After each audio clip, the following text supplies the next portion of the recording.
अगर आप किसी भी कॉम्पिटिटिव एग्जाम की प्रिपरेशन कर रहे हो तो एमएम एकेडमी ऐप को डाउनलोड कीजिए, जहां पर मेरे द्वारा बहुत सारे कोर्सेज जो है वो बनाए जा रहे हैं जो आपको एग्जाम में काफ़ी हेल्प दिला सकते हैं। तो जल्द से जल्द डाउनलोड कीजिए एमएम एकेडमी ऐप। ये देखिए दोस्तों, क्या ज़बरदस्त कोट बोली गई है कि you can either Netflix and chill और हसल एंड बिल्ड। तो ये डिपेंड आप पर करता है कि आपको ये जो समय है इसका उपयोग किस तरीके से करना है। आपको ये समय को इन्वेस्ट करना है या फिर सिर्फ वेस्ट करना है। तो यहाँ पर अगर आपको वेस्ट करना है तो आप नेटफ्लिक्स और चिल मार सकते हो, लेकिन अगर आपको इन्वेस्ट करना है तो आप हसल और बिल्ड कर सकते हो। क्योंकि ये टाइम पीरियड जो है सभी के लिए सेम है, और ये टाइम पीरियड ख़त्म होने के बाद ये डिसाइड होगा कि विनर कौन है। और आपको विनर बनकर अगर निकलना है तो ये टाइम पीरियड को आप प्रॉपर यूटिलाइज कीजिए, हसल कीजिए, बिल्ड कीजिए, जिससे कि जब ये टाइम पीरियड खत्म हो जाएगा उसके बाद आप इकलौते ऐसे इंसान निकलोगे जिसके पास पूरी स्किल्स रहेगी, जिसके पास पूरा जो एक ऑरा है वो रहेगा, जिससे कि आप इतिहास में अपना नाम जो है वो दर्ज करा सकते हो। इसीलिए वेस्ट मत कीजिए, इन्वेस्ट कीजिए। हर चीज़ आपने इन्वेस्ट करनी चाहिए जिससे कि आपको हाई रिटर्न्स मिले, है ना। इन्वेस्ट हम जो करते हैं उसके रिटर्न्स मिलते हैं, वेस्ट जो करते हैं वो चला जाता है। और इसीलिए हमें हर चीज़ को, टाइम हो, पैसा हो, हर चीज़ को इन्वेस्ट करना चाहिए जिससे कि हाई रिटर्न्स हमें मिले, एक अलग ही दुनिया हमारी बन जाए। जय हिंद दोस्तों, स्वागत है आप सभी का इस वीडियो में। आज हम 25 अप्रैल का जो एनालिसिस है वो देखने वाले हैं, और आज के जो आर्टिकल्स है एक्चुअल में काफ़ी इंटरेस्टिंग है। तो इस वीडियो को आपके सामने प्रेजेंट करूंगा मैं, मयूर मोगरे। तो सबसे पहले मैप बेस्ड एक्सरसाइज देखते हैं। तो यहाँ पर ये जो स्टेट है, ये स्टेट कौन सा है ये आपको बताना है। तो आपको करना क्या है, वीडियो को पॉज करना है, इस स्टेट के रिगार्डिंग जो भी इंफॉर्मेशन आपके पास अवेलेबल होगी वो इंफॉर्मेशन आपको लिखना है, और फिर वीडियो को रिज्यूम करना है। आप मुझे फेसबुक, इंस्टाग्राम पर भी फॉलो कर सकते हो। पीडीएफ और वीडियो अपडेट्स के लिए आप मुझे टेलीग्राम पर फॉलो कर सकते हो। लिंक सभी की डिस्क्रिप्शन में दी हुई है। अब यहाँ पर आप देख सकते हो कि एक कोड जो है वो लॉन्च किया गया है अनअकैडमी प्लेटफॉर्म पर, जो है कंबाइंड एग्ज़ाम के लिए, जो एमपीएससी की कंबाइंड एग्ज़ाम होती है उसके लिए कोर्स लॉन्च किया गया है। और इस कोर्स में आपको सभी इंपॉर्टेंट चीज़ें देखने को मिलेगी। टोटल 50 दिन का ये कोर्स रहने वाला है। कंबाइंड एग्ज़ाम मतलब पीएसआई, एसटीआई, एएसओ के लिए। अब इसमें आपको अलग अलग जो चीज़ें हैं वो देखने को मिलेगी। अब यहाँ पर अगर आपको कोड ज्वाइन करना है तो रेफरल कोड आपको इस्तेमाल करना पड़ेगा MMBean, क्योंकि यहाँ पर लाइव सेशंस होने वाले हैं। लाइव सेशन में मैं भी यहाँ पर एक सेशन ले रहा हूँ करंट अफेयर्स का, जहाँ पर सारे करंट अफेयर जो है, जो एग्ज़ाम पर्सपेक्टिव से रिलेवेंट है, इंपॉर्टेंट है, वो सब यहाँ पर कवर किए जाएंगे। तो यहाँ पर आपको एक बार सब्सक्रिप्शन लेना है, अनलिमिटेड एक्सेस मिलेगा। MCQs, previous year questions, PDF सब आपको मिलेंगे। इंटरेक्टिव लेसन्स आपको देखने को मिलेंगे, जहाँ पर आप टीचर्स के साथ इंटरेक्ट कर सकते हो, डाउट्स आपके क्लियर हो सकते हैं। यहाँ पर आप देख सकते हो जनरल साइंस जो है उसका भी यहाँ पर आपको एक बैच नज़र आएगा। जनरल साइंस में भी आपके बहुत सारे क्वेश्चंस निकलते हैं, तो ये भी आपका क्लियर कट लिया जाएगा। उसी के साथ साथ यहाँ पर जो CSAT का पेपर है वो भी लिया जाएगा। तो CSAT का पेपर जो है, मतलब CSAT का जो क्वेश्चंस होते हैं वो भी काफ़ी इंपॉर्टेंट होते हैं, काफ़ी ज़्यादा आते हैं, तो वो भी यहाँ पर कवर किए जाएंगे। मतलब ये काफ़ी हाई स्कोरिंग बैच है जिसमें आपको बहुत अच्छे मार्क्स जो है वो मिल सकते हैं कंबाइंड एग्ज़ाम में। तो अगर आपको क्लियर करना है तो जल्द से जल्द यहाँ पर सब्सक्रिप्शन जो है वो लीजिए और इस बैच को ज्वाइन कीजिए। उसके लिए आपको कोड इस्तेमाल करना है, रेफरल कोड MMBean। तो जल्द से जल्द MMBean ये कोड का इस्तेमाल करके आप सब्सक्रिप्शन लीजिए और वीडियोज़ को एंजॉय कीजिए। आइए हम यहाँ पर एक्सप्लेन सेक्शन पर नज़र डालते हैं। अब यहाँ पर देखिए, जो पैसा है वो ज़्यादा से ज़्यादा अगर हम प्रिंट करते हैं तो उससे क्या होगा, तो इस चीज़ को हम डिटेल में समझने की कोशिश करेंगे। अलग से भी इस पर मैं वीडियो जो है वो अपडेट कर दूंगा, रिलीज़ कर दूंगा, जिससे कि आपको सेपरेटली भी अगर आपको जानना है तो वो भी आप देख सको।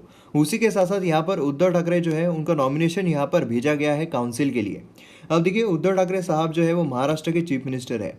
अब महाराष्ट्र के चीफ मिनिस्टर होने के नाते अब जो भी चीफ मिनिस्टर होता है उसे कोई ना कोई इससे चुनकर आना होता है।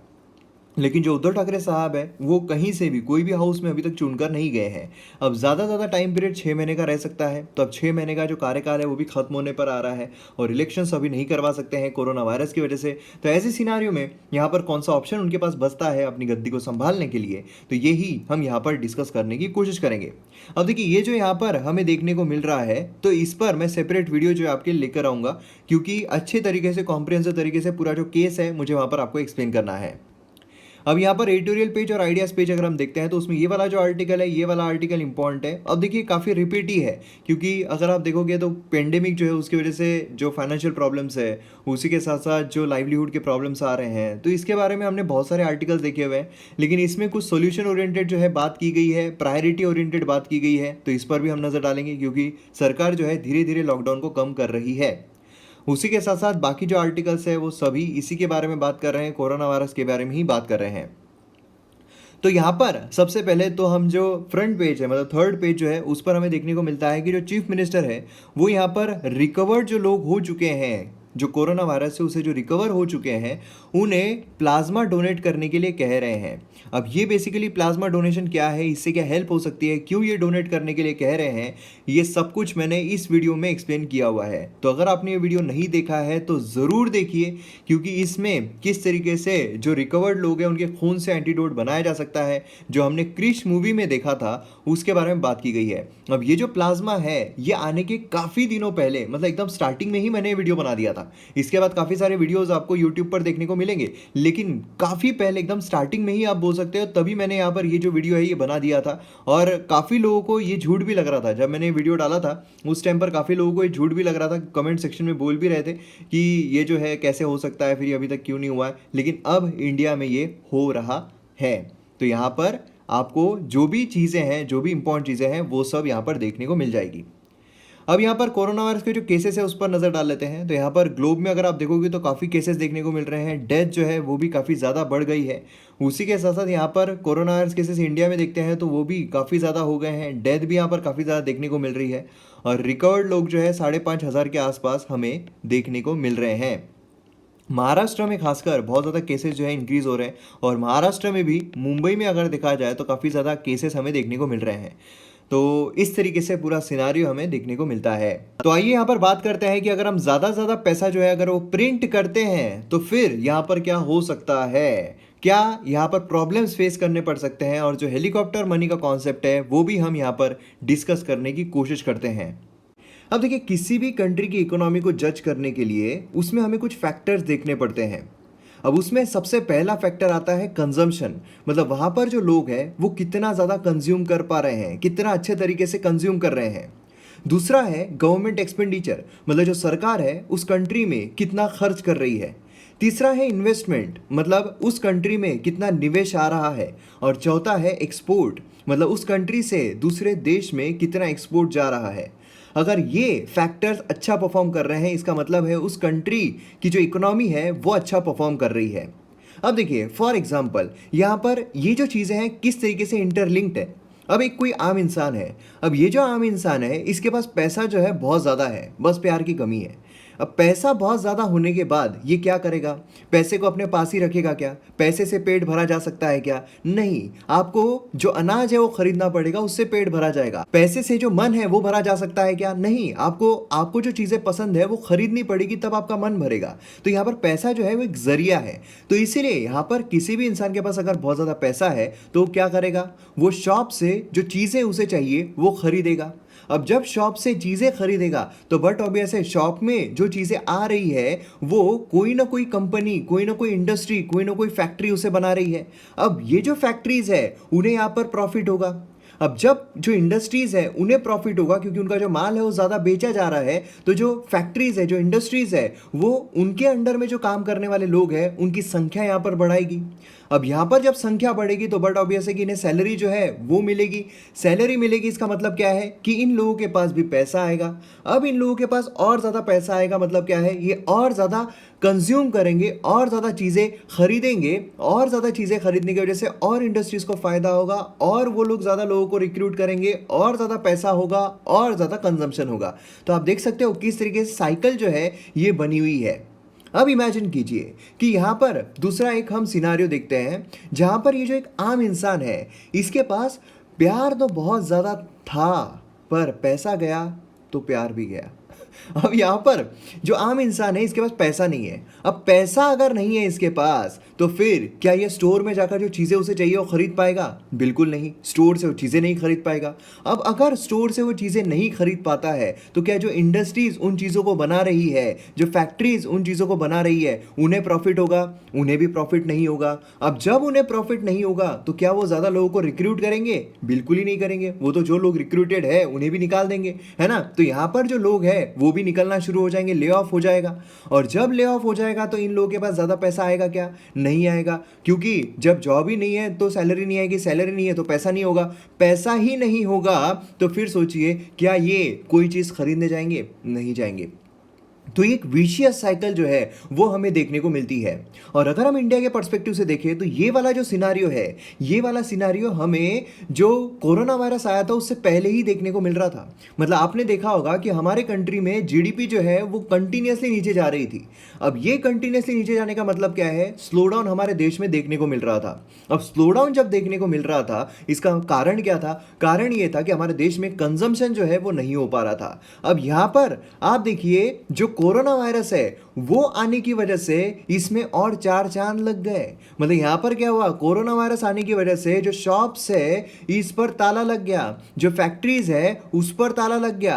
अब यहां पर जब ताला लगा है तो बट ऑब्वियस है कि कोई खरीद पाएगा क्या? चाह कर भी कोई कुछ नहीं खरीद पाएगा। मतलब कंजम्पशन जो है और ज्यादा ठप बैठ गया है। पहले ही हमारे यहाँ पर कंजम्पशन नहीं हो पा रहा था, अब यहाँ पर कंजम्पशन जो है और ज्यादा ठप बैठ गया है और लोग जो है चीजें नहीं खरीद रहे हैं। उसी के साथ साथ अब इंडस्ट्रीज बंद होने की वजह से जो लोग हैं उनका ले ऑफ भी शुरू हो गया है, उन्हें निकालना भी शुरू हो गया है। और जिनकी जॉब है उन्हें डर सताता रहता है कि कहीं मुझे ना निकाल दे, इसीलिए वो ज़्यादा इन्वेस्टमेंट अभी करेगा ही नहीं। और इस कारण से कंजम्पशन जो है और ज़्यादा कम हमें देखने को मिल सकता है।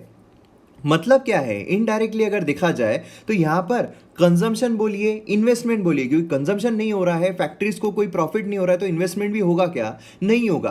तो इन्वेस्टमेंट जो है वो भी नहीं हो पा रहा है और एक्सपोर्ट जो है वो भी ठप बैठा हुआ है, क्योंकि यहाँ पर लोग जो है वो पैसा ही नहीं कर रहे हैं, तो फिर एक्सपोर्ट कहाँ से होगा? तो आज हमारे देश में अगर देखा जाए तो कंजम्पशन एकदम लोएस्ट पॉइंट पर है। आप अर्बन एरिया देख लीजिए या फिर रूरल एरिया देख लीजिए, क्योंकि रूरल एरिया में एग्रीकल्चर अच्छा परफॉर्म नहीं कर पा रही है, फार्मर्स को प्रॉफिट नहीं हो रहा है, तो इस वजह से रूरल इकोनॉमी जो है वो भी नीचे जा रही है। वहां पर भी कंजम्पशन नहीं हो रहा है, इन्वेस्टमेंट भी नहीं हो पा रहा है, एक्सपोर्ट भी नहीं हो रहा है। अब यहां पर आप ध्यान से देखिए, कंजम्पशन जब हम करते हैं या फिर हमारे पास जब ज़्यादा पैसा होता है, इसका मतलब है कि हम ज़्यादा टैक्स पे कर रहे हैं। अगर हम कोई भी चीज़ खरीद रहे हैं तो हम टैक्स पे कर रहे हैं, जीएसटी पे कर रहे हैं। अगर हमारी इनकम ज़्यादा है मतलब हम डायरेक्ट टैक्स पे कर रहे हैं, कॉर्पोरेट टैक्स हो सकता है या फिर जो इनकम टैक्स है वो हो सकता है। लेकिन कोई चीज़ कंज्यूम ही नहीं की जा रही है, इसका मतलब है कि जीएसटी भी सरकार के पास नहीं जा रहा है, और जो इनकम है वो भी ज़्यादा ना होने की वजह से इनकम टैक्स भी नहीं जा रहा है, और कंपनीज को नुकसान होने की वजह से कॉर्पोरेट टैक्स भी नहीं जा रहा है। मतलब सरकार की जो इनकम है वो यहाँ पर कम हो रही है, तो सरकार जो एक्सपेंडिचर है क्या वो ज़्यादा कर सकती है? बिल्कुल नहीं कर सकती है। तो अगर देखा जाए तो गवर्नमेंट एक्सपेंडिचर जो है वो भी यहाँ पर बहुत कम हमें देखने को मिल रहा है। लेकिन यहाँ पर बाकी जो चीज़ें हैं वो हमारे हाथ में नहीं है। जब भी इकोनॉमी नीचे जा रही है तो किसकी जिम्मेदारी होती है उसे ऊपर लाने की? सरकार की होती है। तो यहाँ पर जब कंजम्पशन नीचे जा रहा है, जब यहाँ पर इन्वेस्टमेंट नहीं हो पा रही है, जब यहाँ पर एक्सपोर्ट नहीं हो पा रहा है, तो यहाँ पर एकलौता ऐसा जो एक जरिया है, एक जो रास्ता है जो हमें देखने को मिलता है हमारी इकोनॉमी को फिर से ऊपर लाने का, वो कौन सा है? वो है गवर्नमेंट एक्सपेंडिचर का। मतलब यहाँ पर क्या होगा? यहाँ पर जो सरकार है उन्हें यहाँ पर ज़्यादा पैसा बांटना पड़ेगा। मतलब दीनदयाल उपाध्याय पैसा लेके भागो योजना। अब इससे बाकी जो लोग हैं थोड़े बहुत खुश हो रहे होंगे कि आई कैन डू दिस। खैर, तो यहाँ पर सरकार को बेसिकली करना क्या है? सरकार को यहाँ पर ज़्यादा ज़्यादा पैसा जो है वो लोगों तक पहुँचाना है। मतलब अगर मेरे पास ज़्यादा पैसा सरकार पहुँचाती है, मतलब मैं यहाँ पर क्या करूँगा? कोई ना कोई चीज़ खरीदूंगा, कंजम्पशन करूँगा। अब कंजम्पशन करूँगा तो बट ऑब्वियसली इकोनॉमी जो है वो ऊपर जा सकती है। अब ऐसा सरकार कैसे कर सकती है? तो यही हमारे पास एक कॉन्सेप्ट आता है जिसका नाम है हेलीकॉप्टर मनी। अब हेलीकॉप्टर मनी का मतलब यह है कि हेलीकॉप्टर में पैसे डालकर नीचे जो है वो छोड़ा जाएगा। अब कोई न्यूज़ चैनल है जिन्हें ये बात सही लग रही थी और उन्होंने उस तरीके का जो न्यूज़ है वो भी वहाँ पर पब्लिश किया कि सरकार जो हेलीकॉप्टर से पैसा नीचे गिराने वाली है। और यहाँ पर मोदी जी बोल रहे हैं मित्रों पागल हो गया। तो यहाँ पर मोदी जी जो है उनको भी लग रहा है यार क्या है, मतलब यहाँ पर फैक्ट चेक में जो पीआईबी है उसने भी बोला कि ऐसी न्यूज़ जो है सब अफवाह है, सरकार हेलीकॉप्टर में पैसे डालकर नीचे फेंकने नहीं वाली है जिससे कि लोग जो है वो नीचे पैसे जो पड़े हैं वो उठाएंगे और फिर कुछ खरीदने जाएंगे। ऐसा नहीं होता है, हेलीकॉप्टर मनी ये अलग कॉन्सेप्ट होता है।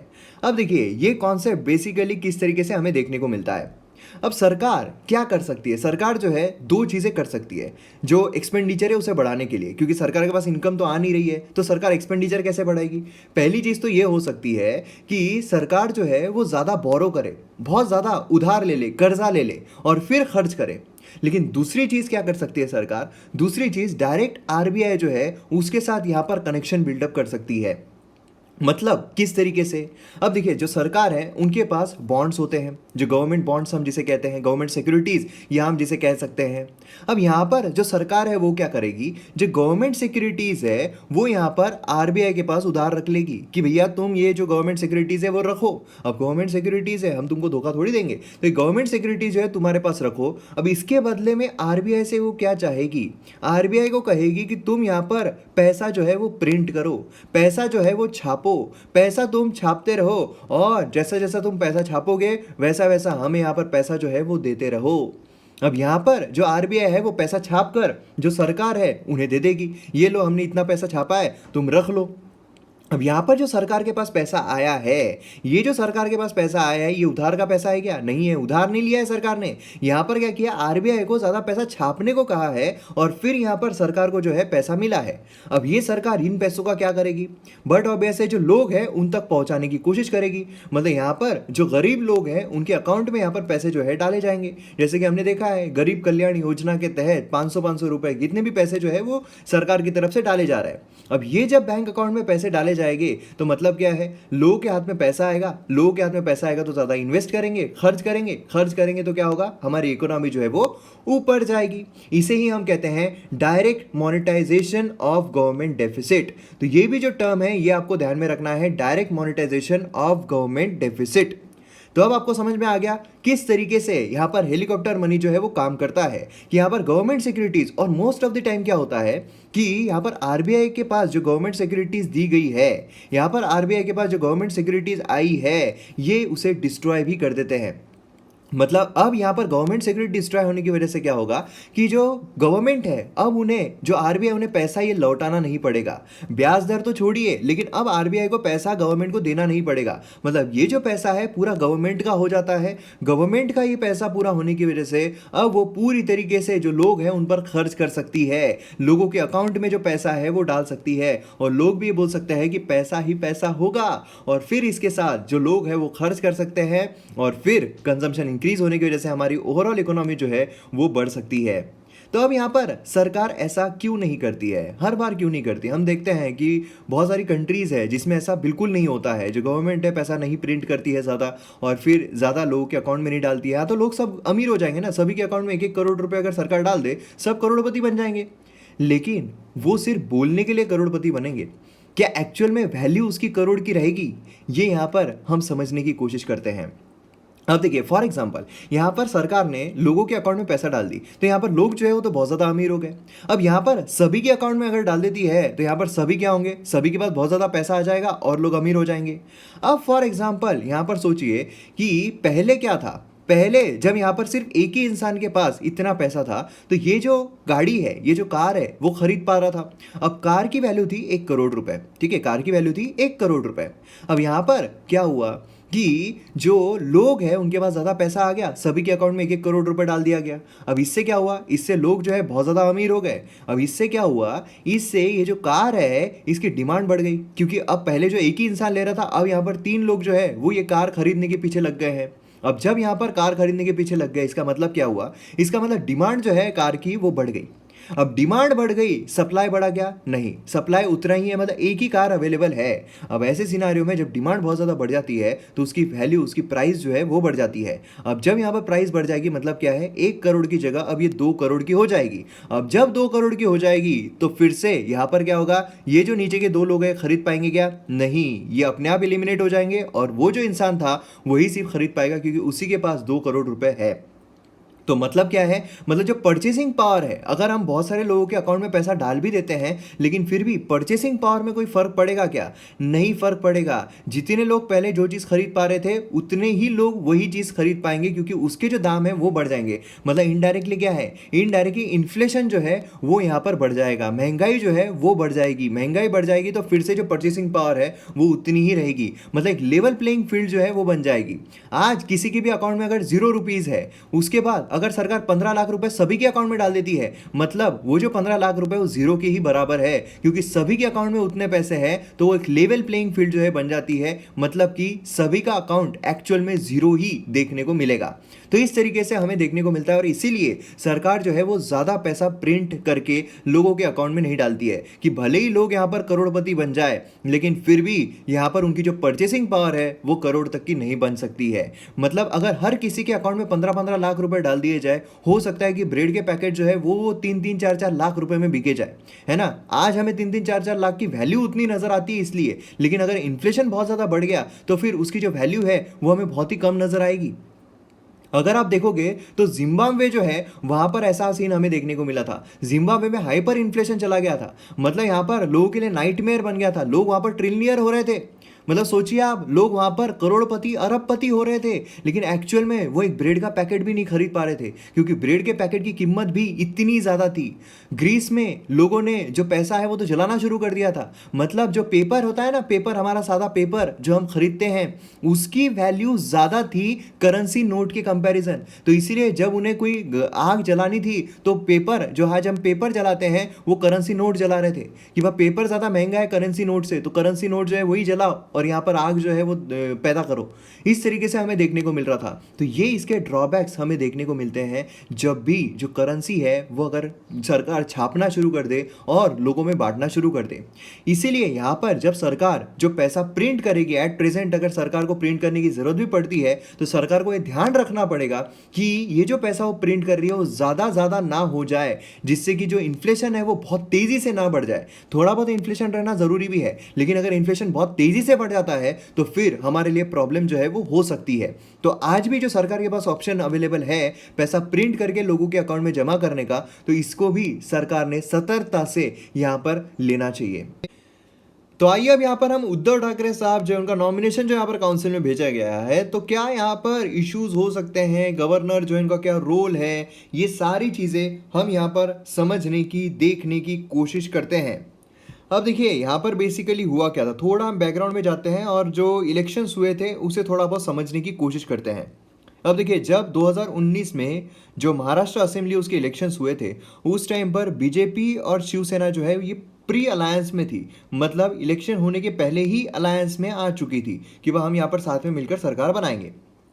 उसी के साथ साथ यहाँ पर बीजेपी जो है इंडिविजुअली देखा जाए तो 105 सीटें आई थी, शिवसेना की देखा जाए तो 56 आई थी, एनसीपी की देखी जाए तो 54 आई थी और कांग्रेस की देखी जाए तो 44 आई थी। अब टोटल महाराष्ट्र में 288 सीट्स जो है वो देखने को मिलते हैं। इसलिए इन दोनों का अलायंस अगर देखा जाए तो आराम से जो हाफ वे मार्क है ये क्रॉस कर रहा था। अब ऐसे सिनारियों में जहां 145 सीट जो है उसकी ज़रूरत है, तो हुआ क्या कि शिवसेना जो है उन्हें यहाँ पर 2.5 साल के लिए चीफ मिनिस्टर चाहिए थे। मतलब 2.5 साल के लिए बीजेपी का चीफ मिनिस्टर रहेगा, 2.5 साल के लिए शिवसेना का रहेगा। लेकिन बीजेपी को ये गवारा नहीं था। बीजेपी ने कहा कि नहीं, पूरे 5 साल के लिए हमारा ही चीफ मिनिस्टर रहेगा, और ये चीज़ शिवसेना को रास नहीं आई और उन्होंने जो अलायंस है वो ब्रेक कर दिया। और फिर उसके बाद बात ऐसी हुई कि शिवसेना, एनसीपी और कांग्रेस जो है ये तीनों मिलकर यहाँ पर सरकार जो है बनाने की कोशिश कर रहे थे। और यहाँ पर घोषणा भी कर दी गई कि हाँ, अब यहाँ पर उद्धव ठाकरे साहब जो है ये यहाँ पर चीफ मिनिस्टर बनने वाले हैं और ये तीनों जो है अलायंस करने वाले हैं। लेकिन रातों रात क्या होता है, रातों रात बाजी पलट जाती है। यहाँ पर क्या होता है, एनसीपी के जो यहाँ पर पवार साहब है वो बीजेपी के साथ आ जाते हैं और बोलते हैं कि एनसीपी हमारे साथ है, और एनसीपी बीजेपी मिलकर यहाँ पर जो सरकार है उन्होंने बना ली। मतलब यहाँ पर ये चीफ मिनिस्टर बन गए और यहाँ पर ये डिप्टी चीफ मिनिस्टर की शपथ भी ले लिए। लेकिन फिर उसके बाद यहाँ पर जो पवार साहब है उन्होंने बोले कि ये तो गलत है, एनसीपी गई नहीं है बीजेपी के साथ, तो ये बिल्कुल गलत है। तो ऐसे सिनारियों में हुआ क्या कि यहाँ पर जो फ्लोर टेस्ट है उसकी मांग की गई। अब फ्लोर टेस्ट ना कर पाने की वजह से बीजेपी जो है, उनके जो चीफ मिनिस्टर थे देवेंद्र फडणवीस साहब, उन्होंने यहाँ पर रेसिग्नेशन दे दिया। और इसी के साथ यहाँ पर शिवसेना और कांग्रेस और एनसीपी ने मिलकर यहाँ पर सरकार जो है वो बना ली। अब यहाँ पर अगर आप देखोगे तो ये फिर से एनसीपी में प्रवेश कर लेते हैं, और मतलब इन्हें निकाला नहीं गया था लेकिन फिर से यहाँ पर एनसीपी जो है इनके साथ आ जाते हैं और यहाँ पर फिर से ये चीफ मिनिस्टर बन जाते हैं और ये डिप्टी चीफ मिनिस्टर जो है ये बन जाते हैं। तो इस तरीके से पूरा सिनारियो हमें देखने को मिला था।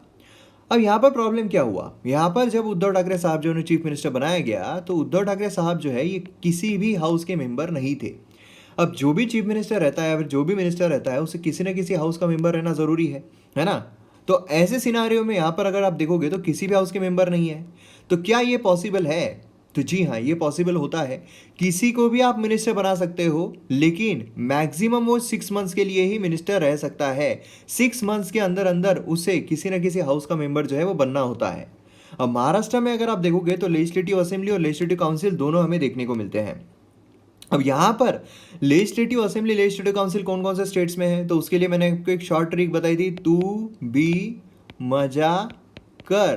तो ये एक शॉर्ट ट्रिक है। टी मतलब तेलंगाना, U मतलब उत्तर प्रदेश, बी मतलब बिहार, एम मतलब महाराष्ट्र, जे जो है अब कट चुका है, पहले जम्मू कश्मीर था लेकिन अब वो नहीं है। फिर उसके बाद आंध्र प्रदेश और कर्नाटका। तो इस तरीके से इतने राज्य है जहां पर हमें बाय कैमरल लेजिस्लेचर जो है वो देखने को मिलता है। और उसी के साथ साथ यहाँ पर अगर आप देखोगे तो लेजिस्लेटिव असेंबली में चुनकर आना पड़ता है इलेक्शंस के साथ। अब यहाँ पर इलेक्शन जो है पेंडेमिक की वजह से पॉसिबल नहीं है।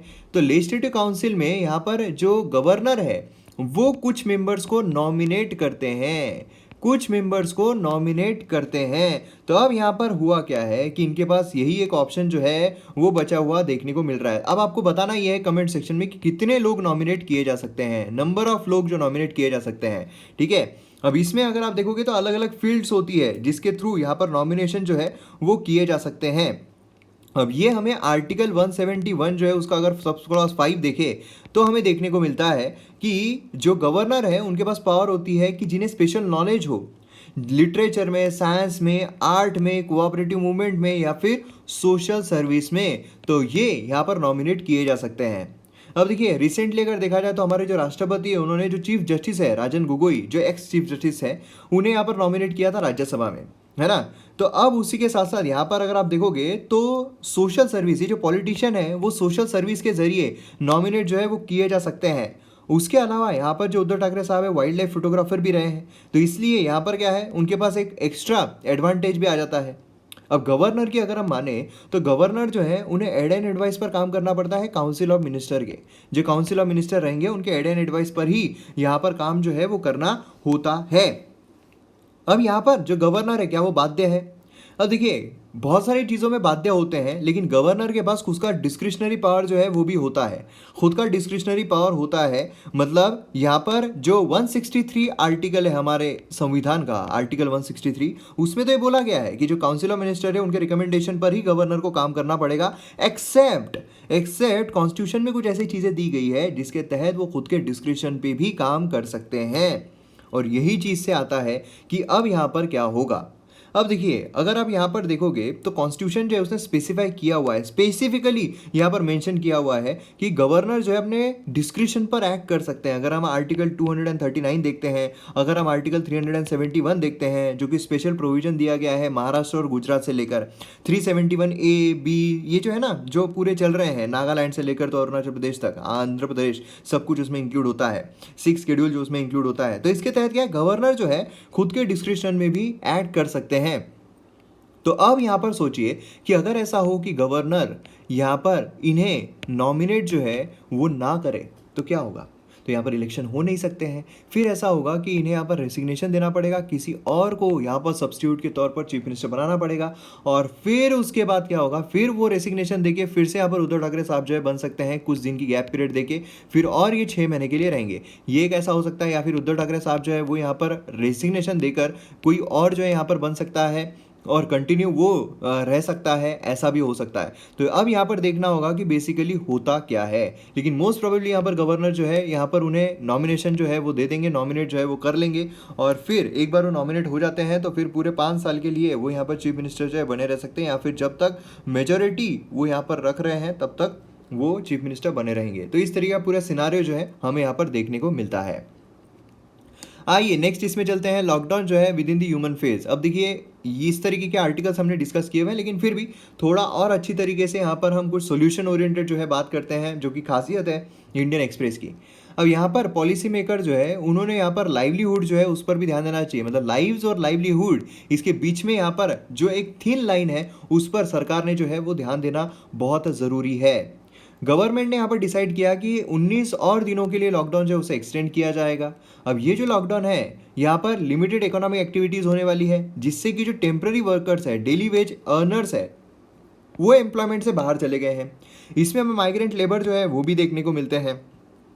तो अब ऐसे सिनारियों में यहाँ पर जो सरकार एक्सपेंडिचर करेगी, क्योंकि सरकार जो एक्सपेंडिचर कर रही है, सरकार यहाँ पर क्या कर रही है, तो एक्सपेंडिचर कर रही है जो कृषि कल्याण योजना, गरीब कल्याण योजना हो जाए तो एक्सपेंडिचर कर रही है, और भी यहाँ पर पैकेज जो है लाएंगी सरकार, ऐसा यहाँ पर बोला गया है। तो यहाँ पर जो एक्सपेंडिचर करने वाली है उसे 3 ब्रॉड कैटेगरीज में डिवाइड किया गया है। पहला तो है मेडिकल और हेल्थ केयर एक्सपेंडिचर, ठीक है, जिसमें जो यहाँ पर हॉस्पिटल फैसिलिटीज़ है उसमें पैसा यहाँ पर बढ़ाया जाए। उसी के साथ साथ एडिशनल मेडिकल और हेल्थ केयर वर्कर जो है उन्हें यहाँ पर एम्प्लॉयमेंट दिया जा सके। उसी के साथ साथ जो कॉस्ट ऑफ टेस्टिंग है ना, जो परचेस है एक्सेसरीज़ का, जो प्रोटेक्शन इक्विपमेंट है, पर्सनल प्रोटेक्शन इक्विपमेंट, उनका यहाँ पर परचेस है, टेस्टिंग है, वेंटिलेटर्स, किट्स है, ये सारी चीज़ें यहाँ पर सरकार जो है उसमें एक्सपेंडिचर करना चाहिए। और इसमें जो एक्सपेंडिचर रहेगा वो मस्ट रहेगा, मतलब सरकार को यहाँ पर करना ही करना है, इसमें कोई कॉम्प्रोमाइज़ जो है वो नहीं किया जा सकता है। दूसरा, यहाँ पर एक्सपेंडिचर कौन सा इन्वॉल्व होता है कि यहाँ पर जो लोग बाहर फेंके गए हैं एम्प्लॉयमेंट से, उनकी यहाँ पर देखरेख की जा सके, मतलब जो वल्नरेबल सेक्शन है पॉपुलेशन का, उनकी यहाँ पर देखभाल जो है की जा सके, उनके लिए कुछ किया जा सके, उनके अकाउंट में पैसे ट्रांसफर किए जा सके।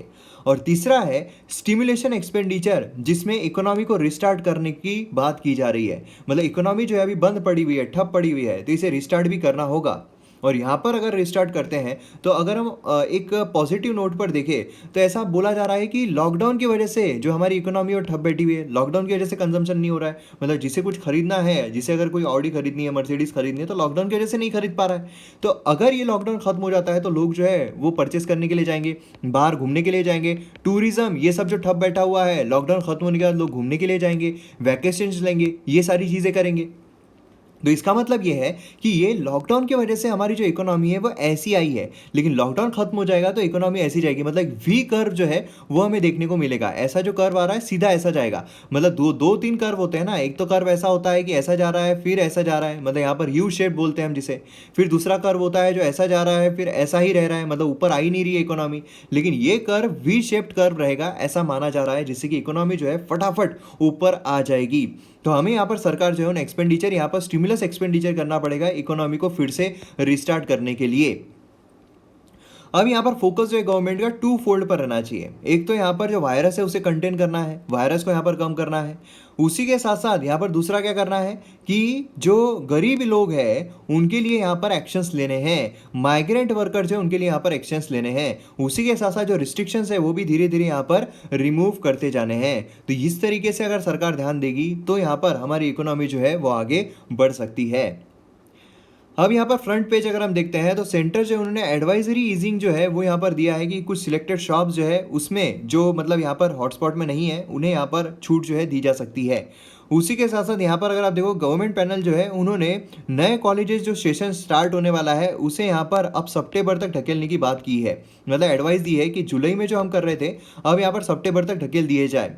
मतलब अब यहाँ पर जो एग्ज़ाम्स है या फिर जो कॉलेजेस है आप सोच लीजिए आप कब होंगे। उसी के साथ साथ यहाँ पर अगर आप देखोगे तो जो सेंटर है वो यहाँ पर बंगाल की तरफ से भी प्रॉब्लम जो है फेस कर रहा है, और जो माइग्रेंट वर्कर्स हैं उनमें भी प्रॉब्लम्स देखने को मिल रहे हैं। जो मोदी जी है उन्होंने जितने भी सरपंच है विलेज में उनके साथ यहाँ पर बातचीत की है। मैप बेस्ड एक्सरसाइज जो है उसकी बात कर लेते हैं। तो बड़े मैप में ये जो स्टेट है इसे देखने की कोशिश करते हैं। तो ये हमारी खूबसूरत धरती, हम जूम करते हैं तो हमें भारत जो है वो देखने को मिलता है, और भारत पर अगर हम नज़र डालते हैं तो उसमें हमें थोड़ा और जूम करना पड़ेगा, और थोड़ा ऊपर हम जाते हैं तो यहाँ पर वो राज्य जो है वो हमें देखने को मिलता है जो कि है पंजाब। तो ये वो स्टेट है जो मैंने आपसे मैप में पूछा था। तो मैं उम्मीद करता हूँ कि इसके रिगार्डिंग इन्फॉर्मेशन आपने ज़रूर लिखी होगी। ये हमारे वीडियो का एंड। वीडियो अगर आपको पसंद आता तो आप शेयर ज़रूर कीजिए। मिलते हैं हम अगले वीडियो में। जय हिंद।